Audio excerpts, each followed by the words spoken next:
1894 BP മേനോൻ്റെ ജനനം. 1920 INC സമ്മേളനം, നാഗ്പൂരിൽ നടന്ന INC സമ്മേളനത്തിൽ ഭാഷാടിസ്ഥാനത്തിൽ സംസ്ഥാന കോൺഗ്രസ് കമ്മിറ്റികൾ രൂപീകരിക്കാൻ തീരുമാനിച്ചു. 1946 കോൺസ്റ്റിറ്റ്യൂവൻ്റ് അസംബ്ലി രൂപീകരിച്ചു. 1948 ജാനുവരി 30 ഗാന്ധിജിയുടെ മരണം. 1950 മാർച്ച് 15 ആസൂത്രണ കമ്മീഷൻ നിലവിൽ വന്നു. 1950 ജാനുവരി 26 ഇന്ത്യൻ ഭരണഘടന നിലവിൽ വന്നു. 1952 BP മേനോൻ ഒറീസ ഗവർണറായി ചുമതലയേറ്റു. 1953 ഭാഷാടിസ്ഥാനത്തിൽ ആന്ധ്രാപ്രദേശ് സംസ്ഥാനം നിലവിൽ വന്നു. 1954 പോണ്ടിച്ചേരി, കാരയ്ക്കൽ, മാഹി, യാനം എന്നിവ ഇന്ത്യൻ യൂണിയനിൽ കൂട്ടിച്ചേർക്കപ്പെട്ടു.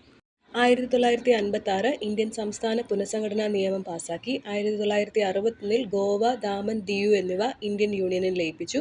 1969 ISRO രൂപം കൊണ്ടു. 1975 ആര്യഭട്ടയുടെ വിക്ഷേപണം.